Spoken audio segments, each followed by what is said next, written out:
से प्रेस वार्ता में मंच पर विराजमान श्री भूपेंद्र जी, श्री ओम प्रकाश जोशी जी, श्री अवधेश चंदेल जी, श्री राजेंद्र शर्मा जी, श्री नरेंद्र वर्मा जी, पूर्व सांसद लखन साहू जी, श्री राजीव जी, दयालदास बघेल। छत्तीसगढ़ सरल सादगी और ईमानदार जैसे माननीय मूल्य की विरासत, और इसी विरासत की वजह से छत्तीसगढ़ या सबसे बड़ी, सिर्फ छत्तीसगढ़ में नहीं बल्कि देश दुनिया में अपनी इस विरासत के कारण हमारी पहचान छत्तीसगढ़िया सबसे बढ़िया के रूप में। लेकिन इन 5 वर्षों में कांग्रेस के बघेल सरकार ने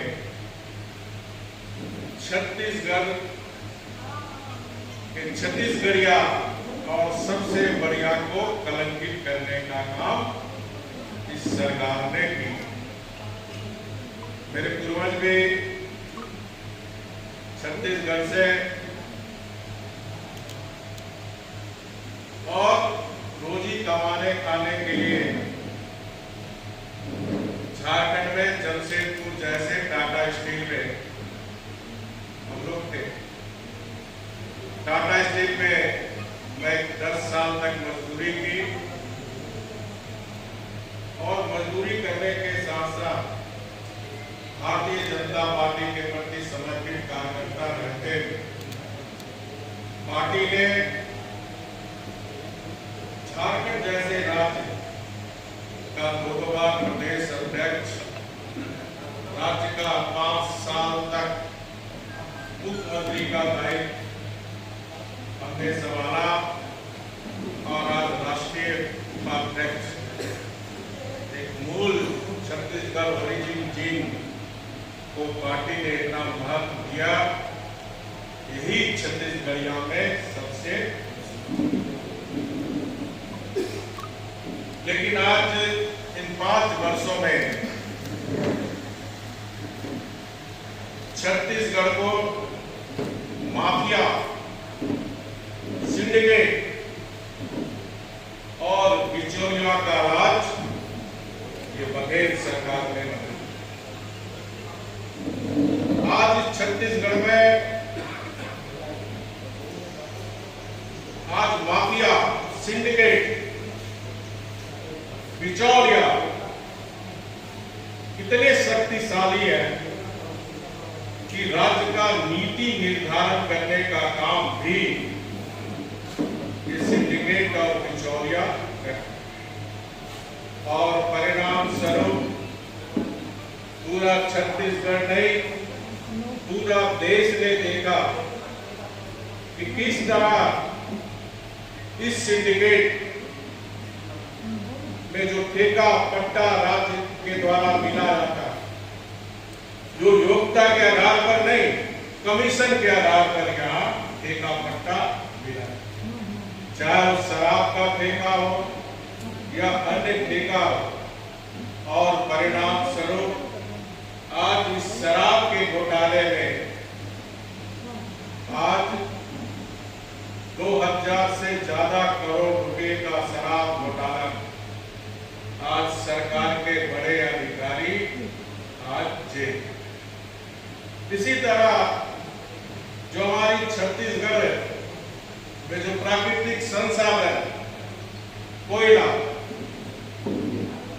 जिससे राज्य का रेवेन्यू आता, राज्य का खजाना बढ़ता, वो राज्य का खजाना कोयला अवैध धंधा का वो एक बघेल परिवार के खाते में गया, और जिसके कारण आज माइनिंग सेक्रेटरी भी आज जेल। 3 IAS इस राज्य के आज छत्तीसगढ़ जेल। सबसे सर्वनाक बात कि मुख्यमंत्री का उमेश जी आज भ्रष्टाचार के आरोप में जेल।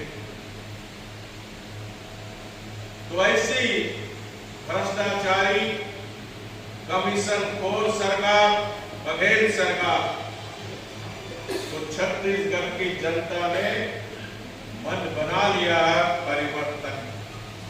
और मैं आपको कहता हूं छत्तीसगढ़ में परिवर्तन तय है, क्योंकि जो छत्तीसगढ़ में शासन चल रहे, भ्रष्टाचार 2 तरह का होता है, एक राजकीय भ्रष्टाचार, एक दैनिक जीवन में भ्रष्टाचार। तो आज तहसील से लेकर सीएमओ तक भ्रष्टाचार के दलदल में फंसे। तहसील में भी अगर हमारी जनता अगर जमीन म्यूटेशन के लिए जाता है तो बिना पैसे दिए काम नहीं। अगर जाति प्रमाण पत्र, आय प्रमाण पत्र देने का काम, लेने का काम तो बिना पैसे का काम नहीं। ये राज्य की स्थिति 5 वर्षों में कांग्रेस की बघेल सरकार ने करी।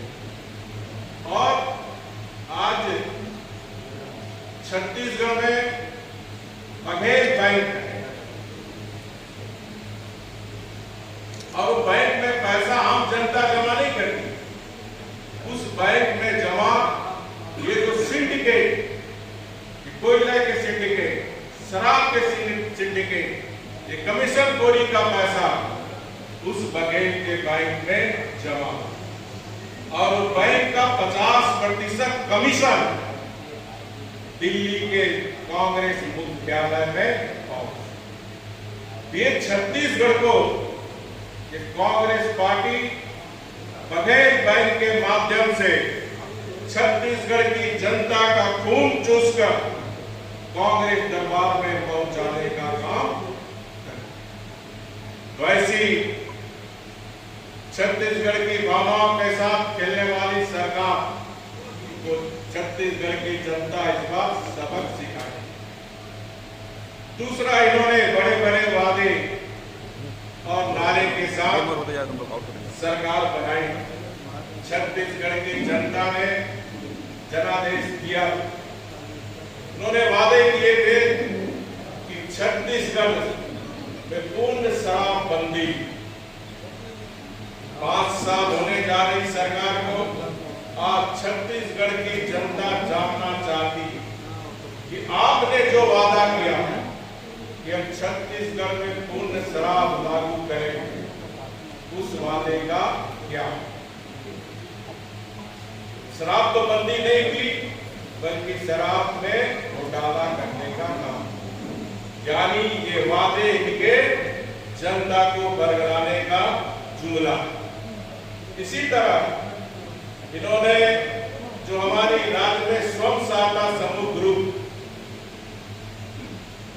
सारे का लोन माफ करेंगे, बड़े बड़े विज्ञापन दे रहे हैं, होर्डिंग लगा रहे हैं, लेकिन आज तक कोई भी स्वयं सहायता समूह ग्रुप का लोन माफ नहीं।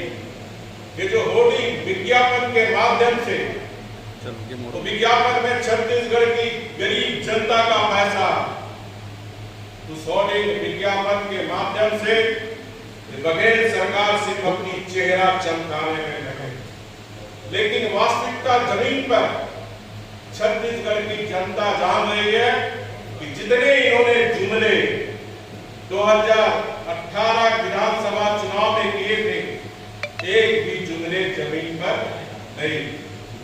इसी तरह छत्तीसगढ़ में नौजवानों के साथ, भविष्य के साथ किस प्रकार खिलवाड़ कर रहे हैं। छत्तीसगढ़ पब्लिक सर्विस कमीशन में जो नियुक्ति निकली थी, उस सारे नियुक्ति कांग्रेस पार्टी और उनके अधिकारी मंत्री मिलकर अपने परिवार को नियुक्ति देने का काम छत्तीसगढ़ के सरकार ने की, जिसको अभी हाल में छत्तीसगढ़ उच्च न्यायालय ने रोक लगाने का काम की। इतने ही नहीं कि जो रोजगार से भटकता हमारा नौजवान, जिससे इस बघेल सरकार से आशा थी कि युवा शक्ति को रोजगार मिलेगी, लेकिन आज उस युवा शक्ति जो किसी भी राज्य और देश का ग्रोथ बनाने में जो सबसे बड़ा धन है वो हमारे राज्य की युवा शक्ति, उस युवा शक्ति को आज एक महादेव सट्टा एक चलाकर आज हमारे नौजवानों के को जुआरी बनाने का काम ये सरकार कर, और उस सट्टा चलाने में कांग्रेस के विधायक ही उस सट्टा के संचालक है जो दुबई से हेडलेट होता है, उसका सरकारी विज्ञापन निकाल, नशा ड्रग्स बड़े पैमाने पर झारखंड में या छत्तीसगढ़ में चले, जिसके कारण हमारा जो युवा शक्ति आज नशेड़ी और जुआरी बन, ये छत्तीसगढ़ को ये नशेड़ी और जुआरी बनाने का काम 5 साल के अंदर ये छत्तीसगढ़ सरकार ने की। ये छत्तीसगढ़ में वोट बैंक के लालच में लव जिहादी का मामला भी इस छत्तीसगढ़ में भी काफी चलेगी। इसी जिले के हमारे एक साहू परिवार का नौजवान कि किस प्रकार एक संप्रदाय विशेष के लोगों ने पीट कर हत्या की, आज तक उसको न्याय मिलने का काम नहीं। ऐसी स्थिति इस राज्य में इस बेलहदारा जिला का भी निर्माण 15 अगस्त 2011 को जब छत्तीसगढ़ में भारतीय जनता पार्टी की सरकार थी, रमन सिंह की सरकार थी, इस जिला का भी निर्माण विकास और गुड गवर्नेंस सुशासन के लिए भारतीय जनता पार्टी की सरकार ने की। आज इस जिले में कोई भी विकास का एक बात कांग्रेस के लोग बताए तो ऐसी स्थिति छत्तीसगढ़ में इस बघेल सरकार ने कर रखी है। इस बघेल सरकार को छत्तीसगढ़ की जनता उखाड़ फेंकने के लिए तैयार है और विकास और सुशासन के प्रति समर्पित भारतीय जनता पार्टी की सरकार बनाने का काम छत्तीसगढ़ की जनता करे। इस छत्तीसगढ़ में हम सभी जानते हैं कांग्रेस के 4-5 बड़े नेता, एक स्व मुख्यमंत्री बघेल जी, एक हमारे गृह मंत्री तारकध्वज साहू जी, एक हमारे मंत्री रवि चौबे जी ने तीन सिंह देव बाबा, और चौथा है महंत भक्त चरण। चारों ने एक दूसरे के प्रति प्रतिस्पर्धा। आप सबको पता है 2018 में तारकध्वज साहू को अध्यक्ष बनाया और कांग्रेस ने प्रचार किया कि अगला मुख्यमंत्री तारकध्वज साहू बनेगा।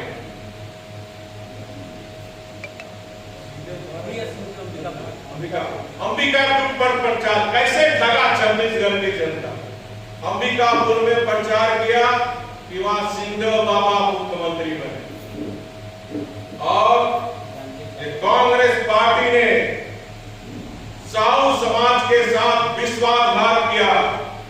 विश्वासघात ही नहीं किया, साहू समाज के नौजवानों का, मां बहनों का इज्जत इस बघेल सरकार में लूटने का। आपने अभी देखा रायगढ़ में माननीय प्रधानमंत्री मोदी जी आए थे विकास की योजना को शिलान्यास करने, उनके मंत्री ने इस प्रकार मोदी जी के विकास के काम को उन्होंने पसंद किया। किस तरह हैदराबाद में पीसीसी की बैठक में छत्तीसगढ़ को बेइज्जत करने का काम कांग्रेस पार्टी ने किया, उससे माफी मांगने का काम किया।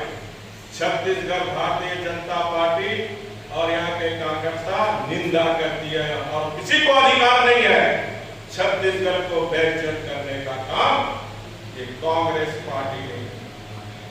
कांग्रेस पार्टी से मैं छत्तीसगढ़ की जनता से आह्वान करने आया हूं, झारखंड की भगवान बिरसा मुंडा की धरती से, कि कांग्रेस पार्टी जब जब सत्ता देश में बनी, चाहे राज्य में बनी, ये देश को लूटा 50-60 साल से, छत्तीसगढ़ में इनको सत्ता मिला तो छत्तीसगढ़ को लूटने का काम ये कांग्रेस पार्टी करती है। कांग्रेस की सोच है जब सत्ता में आओ तो देश को लूटो, राज्य को लूटो, लेकिन भारतीय जनता पार्टी की सोच है छत्तीसगढ़ को हम कैसे बचाएं। भारतीय जनता पार्टी की सोच है देश को हम विकास की ऊंचाई में कैसे ले जाएं। माननीय प्रधानमंत्री मोदी जी के नेतृत्व में इन 9 वर्ष के शासन काल में आज भारत और भारतीयों का सम्मान दुनिया में बढ़ने का काम मोदी जी के कारण। और कल गणेश चतुर्थी के दिन विघ्नहर्ता भगवान गणेश पूजा, गणपति बप्पा मोरिया के दिन 19 सितंबर छत्तीसगढ़ की बहनों माताओं के लिए तो है ही, पूरे देश की माताओं और बहनों के लिए कल का दिन ऐतिहासिक दिन। कल नारी शक्ति वंदना बिल के माध्यम से 33% लोकसभा और विधानसभा में रिजर्वेशन देकर जो परिवार की शक्ति हमारी नारी शक्ति है उसको राष्ट्र शक्ति बनाने का बिल मोदी जी ने पेश करने का काम किया। तब राष्ट्र की नीति निर्धारण में हमारी देश की बहन बेटी करेगी। मोदी जी के आने के बाद आप देखिए, चाहे खेल के क्षेत्र में हो, पढ़ाई के क्षेत्र में हो, सेना के क्षेत्र में हो, हर सेक्टर में हमारी बेटियां बहनें आज दुनिया में नाम रोशन कर। ये मोदी जी वर्षों से ये कांग्रेस पार्टी कहती कि हमारे द्वारा लाया गया। आपके शासन में जब लाया गया था तो जो INDIA में समाजवादी पार्टी और लालू यादव की आरजेडी पार्टी है, एक धमकी में आपने लोकसभा में बिल पास नहीं कराया। अगर नारी शक्ति की इतनी अहमियत थी तो सरकार भले ही की सरकार चल जाती, आपको बिल पेश करना चाहिए था, लेकिन आपको सत्ता से प्रेम था, नारी शक्ति से प्रेम नहीं था। और वही नारी शक्ति का विरोध करने वाला समाजवादी पार्टी आरजेडी आज कहां है? कांग्रेस के द्वारा गठित INDIA में। ये देश की जनता, छत्तीसगढ़ की जनता को समझने की जरूरत। तो ये कांग्रेस पार्टी नारी विरोधी शक्ति है, किसान विरोधी शक्ति है। किसान के मामले में देखिए, देश की आजादी के इतने वर्ष बाद MSP में 1.5 गुना बढ़ाने का काम किसी सरकार ने की तो मोदी जी सरकार ने। आज जो हमारे किसान को फसल का जो पैसा मिल रहा, भले ठग सरकार 200-300 रुपया बढ़ाकर कह रही कि हम दे रहे हैं 2500-2600, जिसमें कई 184 रुपया भारत सरकार एक किस्त में दे रही, और ये सरकार 200-300 रुपया बढ़ाकर 6 किस्त में देकर लोगों को गुमराह करने का काम। छत्तीसगढ़ में आप सरकार बनाइए, भारतीय जनता पार्टी भी हमारे किसान के बोनस को और बढ़ाने का काम करेगी, क्योंकि छत्तीसगढ़ धान का डोरा, छत्तीसगढ़ के धान से ही पूरा देश का अन्नदाता को पहुंचाया। ये भारतीय जनता पार्टी है, मोदी जी की सरकार है, जो अन्नदाता को ख्याल रखते हुए पहली बार केंद्र की सरकार ने 6,000 रुपया 3 किस्त में किसान को देने का काम कर दिया। जब डबल इंजन की सरकार थी झारखंड में, तो डबल बेनिफिट झारखंड की जनता को मिलती थी। हमने 1 एकड़ 5,000, अधिकतम 5 एकड़ किसान को 25,000 रुपया हमारी सरकार देती। आज झारखंड समर्पित जेएमएम की सरकार आने के साथ ही बंद कर देश का झारखंड पहला जहां हमने अपनी महिलाओं को आर्थिक सशक्तिकरण के लिए 50 लाख की संपत्ति में 1 रुपये में रजिस्ट्री होती थी। ये कांग्रेस की सरकार आने के साथ उसको भी बंद करने का काम। तो इस तरह ये कांग्रेस मुक्त छत्तीसगढ़ बनाने का संकल्प और इसका परिवर्तन छत्तीसगढ़ जनता ने तय कर ली। कांग्रेस मुक्त सिंडिकेट बिचौलिया मुक्त छत्तीसगढ़ बनाने के लिए कमर कसकर छत्तीसगढ़ की जनता सड़क पर निकल चुकी है और विकास और सुशासन के प्रति समर्पित मोदी जी के नेतृत्व में छत्तीसगढ़ में डबल इंजन की सरकार, छत्तीसगढ़ के लोग को डबल बेनिफिट देने का काम भारतीय जनता पार्टी की सरकार करेगी। इन्हीं शब्दों के साथ आप सबका फिर से मैं प्रेस कॉन्फ्रेंस में स्वागत करते हुए, आपका अभिनंदन करते हुए अपनी बात को समाप्त करता हूं।